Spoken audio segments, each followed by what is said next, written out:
الذین یختانون انفسہم بات ذرا سمجھے. یہاں پر واقعہ ہے ان آیات کو سمجھنا. ضابطہ یہ ہے کہ العبرۃ لعموم اللفظ لا لخصوص السبب. شان نزول بعض لوگ اس میں غلو کرتی ہیں. ہر آیت کا شان نزول کیا ہے؟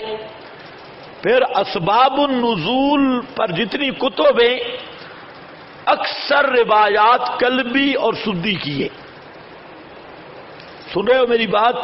ایک ضابطہ ذہن میں آپ کو ضابطہ بتا رہا ہوں کہ اکثر خطیب حضرات یا ملا حضرات اس بات کا اہتمام کرتے ہیں کہ اس آیت کا شان نزول کیا ہے، اس کے پیچھے پڑتے ہیں. تو یاد رکھو 98% شان نزول ثابت ہی نہیں. جتنی اسباب النزول پر کتب ہیں سب کے راوی کذاب، سدی، قلبی، ابن اسحاق اس طرح کے بزرگ ہیں.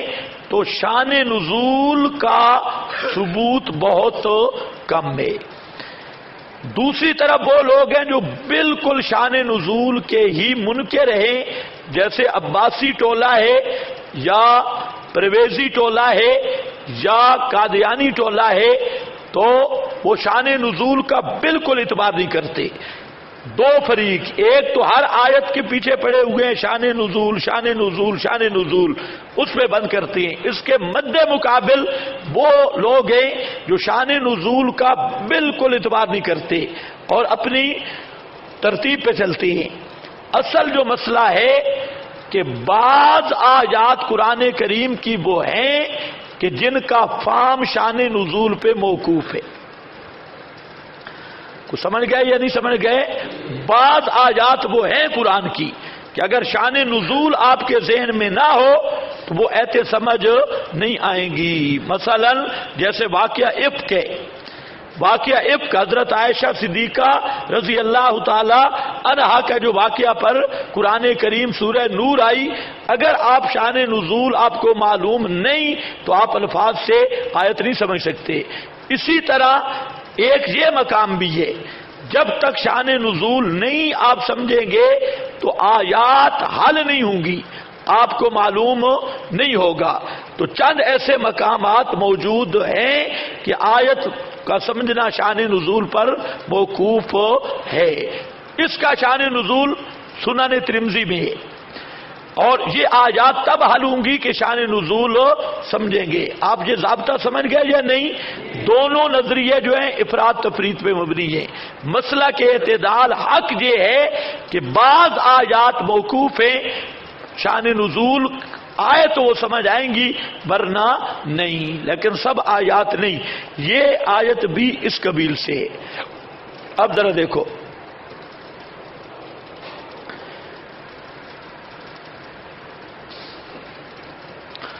ترمذی میں حدیث آتی ہے، حضرت قتادہ بن نعمان صحابی ہے، یہ فرماتے ہیں کہ ہمارے محلہ میں چند لوگ رہتے تھے، بنو عبیرک. بنو عبیرک چند لوگ رہتے تھے، اور ان میں ایک شخص تھا بشیر. بشیر نامی آدمی تھا اور بہت بڑا شاعر تھا اور بہت بڑا منافق تھا. وہ بے ایمان صحابہ صحابیات ازواج مطہرات کے خلاف نظمیں لکھتا اور کچھ نظمیں کفار کو دے دیتا کہ تم پڑھو، اور کچھ نظمیں یوں مسلمانوں کے درمیان بیٹھ کے مجلس میں پڑھتا اور نام یہ لیتا کہ فلاں کافر نے یہ بات کہی ہے. حکایتاً بیان کرتا کہ یہ نظم فلاں نے کافر کی ہے اور بناتا خود.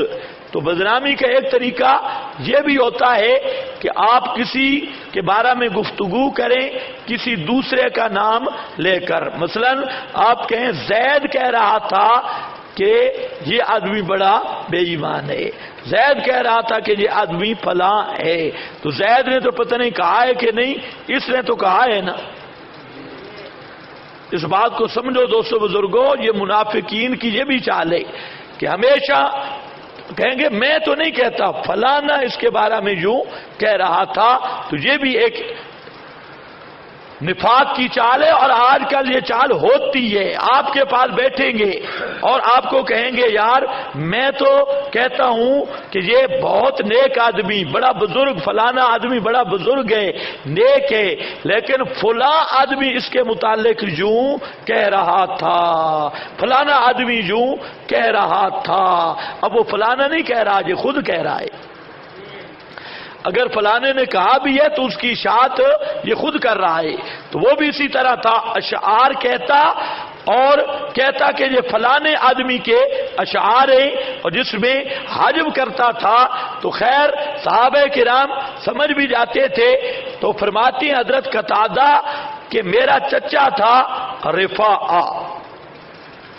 رفاعہ، تو وہاں مدینہ منورہ میں آٹا نہیں ملتا تھا.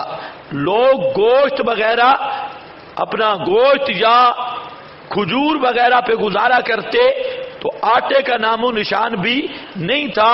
تو ان کا چچا رفاعہ وہ کہیں سے آٹا ان کو مل گیا اور آٹے کی بوری گھر لے آیا، اور اس بوری کے ساتھ اسلحہ بھی تھا.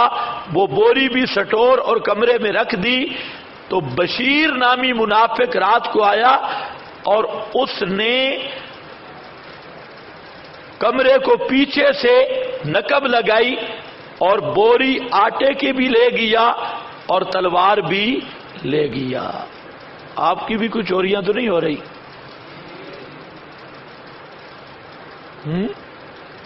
نہیں ہو رہی؟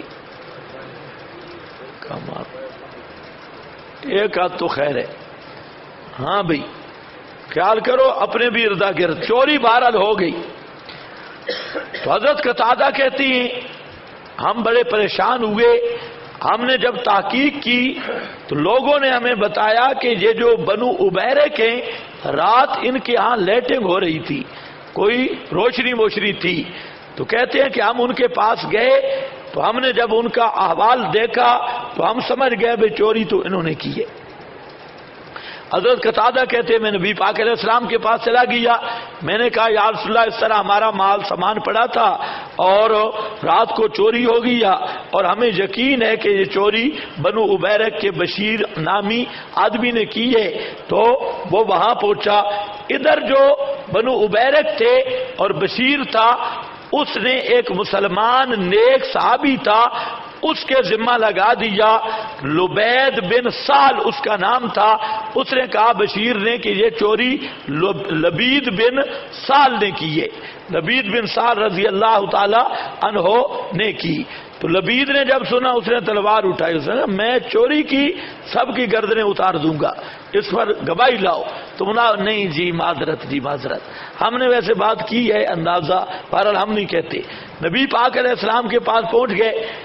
آپ کو جب بتایا تو ادھر منافقین نے ایک وفد تیار کیا اور ان کو یہ کہا کہ تم اپنی طرف سے جاؤ، ہمارا نام نہیں کرنا، اور تم رسول پاک کی خدمت میں یہ بات کہو کہ ہمارے محلہ کے انتہائی نیک لوگ ہیں اور رات دن عبادت میں مشغول رہتے ہیں. تو قتادہ اور رفاعہ نے ان پر چوری کا الزام لگایا ہے، تو تم یوں جا کے ذرا شکایت لگاؤ، ہمارا تزکیہ بھی ہو جائے گا. تو خیر انہوں نے اپنے برادری کے بندے اکٹھے کیے. یہ نبی کریم علیہ السلام کے پاس پہنچ گئے اور انہوں نے کہا کہ یا رسول اللہ کہ یہ قتادہ نے ہم پہ ظلم کیا ہے، رفاعہ نے. ہمارے محلے میں چند بزرگ آدمی ہیں اور بڑے نیک آدمی صوفی صافی ہیں، تو ان بیچاروں پر حضرت قتادہ نے بغیر شہادت اور گواہوں کے ان پر چوری کی الزام لگا دیا. خیر نبی کریم صلی اللہ علیہ وسلم پریشان بھی ہوئے، حضرت قتادہ پر ناراض بھی ہوئے اور فرمایا کہ تیرے پاس کون سے گواہ ہیں کہ تو کہتا ہے اس نے چوری کی ہے؟ تیرے پاس گواہ نہیں، خواہ تو نے اس کو خراب کیا ہے. یہ تو نیک آدمی ہے بشیر صاحب، یہ تو بہت اچھا نیک آدمی ہے، تو اس نے تو چوری کی نہیں، تیرے پاس کیا ثبوت ہے؟ تو یہ واقعہ ذرا سنو، یہ پیش آ جاتی ہیں ایسے واقعات. خیر نبی کریم صلی اللہ علیہ وسلم نے جب یہ کہا تو حضرت قتادہ کہتی ہیں کہ میرا دل کر رہا تھا اللہ مجھے مال دیتے ہی نہیں، میرا سارا مال ہی چلا جاتا، تو نبی کریم علیہ السلام نے جو مجھے یہ باتیں کہی ہیں یہ باتیں میں نہ سنتا اور میرا مال 1 ٹکا بھی نہ ہوتا۔ تو واپس آ گیا رفاع کے پاس اور کہا کہ چچا جی یہ مسئلہ پتہ ہے۔ نبی کریم علیہ السلام کے پاس وہ چلے گئے اور انہوں نے شکایت کی، اللہ کے نبی صلی اللہ علیہ وسلم میرے خلاف ہوئے اور انہوں نے مجھے کہا ہے کہ تم نے زیادتی کی ہے، ان بزرگوں پر چوری کی تہمت لگا دی۔ خیر حضرت رفاع نے کہا ہم حق پہ ہیں اور انشاءاللہ اللہ ہماری مدد کرے گا۔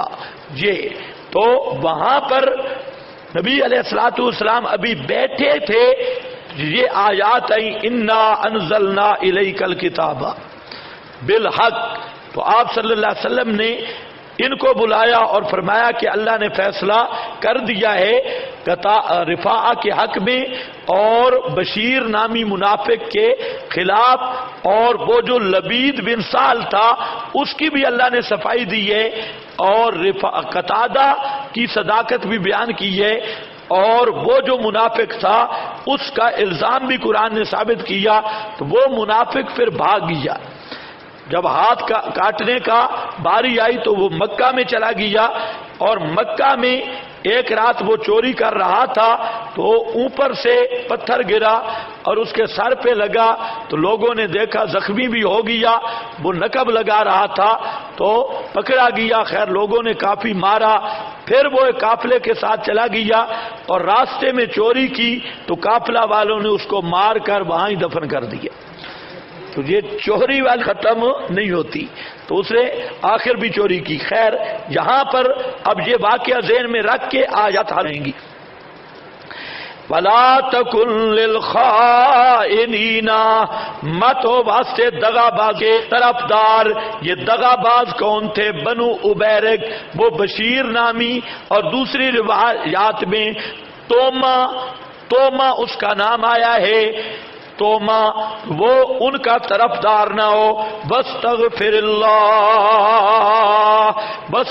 اللہ، معافیا مانگ اللہ سے، وہ جو پہلے معاملہ ہو چکا ہے کہ تو نے منافقین کی سائیڈ لی ہے اور ان کو سچا سمجھائے اور مخلصین کو پیچھے کیا ہے، اس پر اللہ تعالیٰ سے استغفار کر، بے شک ہے اللہ پاک بہت معاف کرنے والا رحم کرنے والا۔ ولا تجادل عن الذین، اور نہ جھگڑا کر ان کی طرف سے، یہ وہی ہے خصیمہ کی وضاحت ہے، یختانون انفسہم، جو دغا کرتے ہیں اپنے آپ سے۔ ان اللہ، بے شک اللہ نہیں پسند کرتا، لا یحبک من کان خوانا، اللہ نہیں پسند کرتا خانوں کو۔ من کانا خوانا، جو بھی خان ہو اللہ اس کو پسند نہیں کرتا۔ من کانا خوانا، سمجھ رہے ہو کہ نہیں؟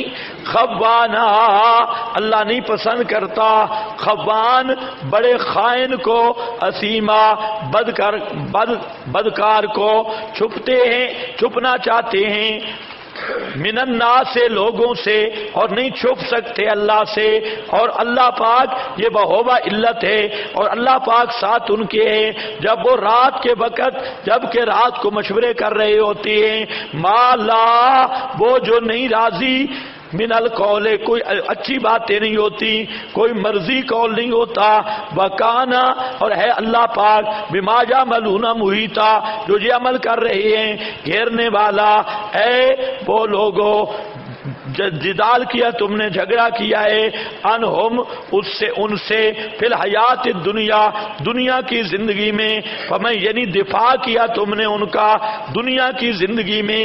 وہ جو جماعت آئی تھی بنو عبیرک کی نیکی بیان کرنے، وہ مراد ہے کہ اے او لوگوں تم نے جدال کیا ان کی طرف سے، ان کے طرفدار بن کے دنیا کی زندگی میں، پس کون مجادلہ اور دفاع کرے گا اللہ سے ان کا قیامت کے دن ام من یکون علیہم، یا یہ مجادلہ عملی ہے، بلکہ کون ہوگا اوپر ان کے وکیلا، کام بنانے والا، ومن یعمل، ترغیب توبہ ہے، اور جو شخص عمل کرے سوءا، برا، او یظلم نفسہ سوءا، دوسرے کے ساتھ برائی، یہ متعدی ہے، یظلم نفسہ، اپنا نقصان کرے، یہ ظلم لازم ہے، پھر معافی مانگے اللہ سے، پائے گا اللہ کو بہت معاف کرنے والا، رحم کرنے والا۔ وَمَن یکسب، یہ تاکید توبہ کا بیان ہے، اور جو شخص کسب کرے، کمائے گناہ، فَإِنَّمَا، سوائے اس کے نہیں، کماتا ہے اس کو اپنے خلاف، یعنی انجام اسم اس کو ملے گا، اور ہے اللہ پاک علیم حکیمہ، جاننے والا، حکمت والا۔ وَمَن یکسب، یہ بھی کیا ہے؟ تاکید توبہ ہے، تاکید توبہ۔